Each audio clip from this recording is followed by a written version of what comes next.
Okay.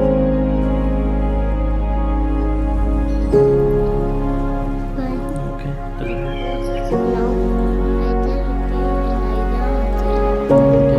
Yeah.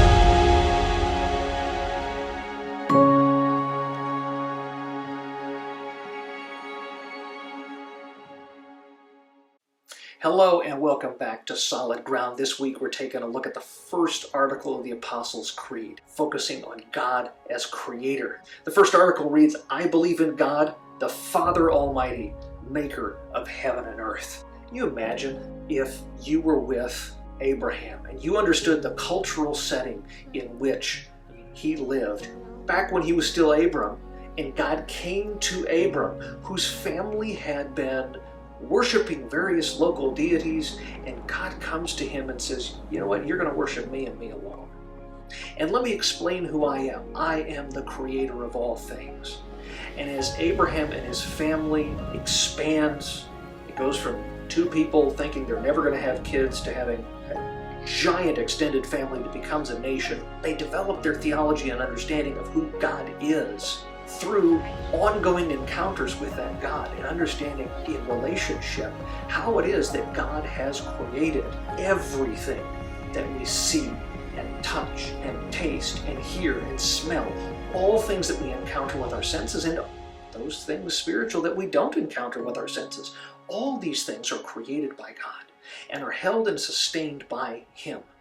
And what's interesting is then if we take a look back in Genesis and we look at the nature of creation, we learn something special about the way in which God created us.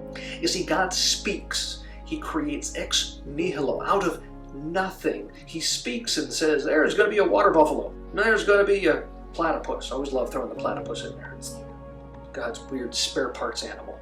I'm not being offensive to those of you who really love platypi. I think they're hilarious animal and really cool, but seriously evidence that God in his creative work has a sense of humor.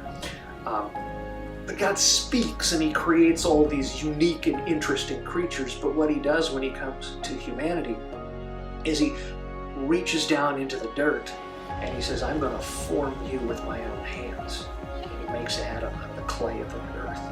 And then he helps Adam to see his need for a companion, has him take a nap, removes a rib from him to create Eve. And so in God's method of creating humanity, he gets even more intimate in the way in which he gets, quite literally, hands-on in creating us. But when we think about God as creator, we also want to think about God as sustainer, the God who took the time to speak the world into existence and to get his hands dirty in creating us, but he's also the God that keeps us in mind to sustain us every day of our lives. He's not an absentee God, the God of the deist who sets the world in motion and says, I'll come back when I'm done with my vacation. Our God is a God who is there and present and attentive to our needs and pays attention to sustaining the creation that he's made. God loves his creation. Matter matters to him, as we'll see in the next installment when we get into the second article, when we find out just how far he'll go in demonstrating how much matter matters to him. God bless, and I'll see you next week.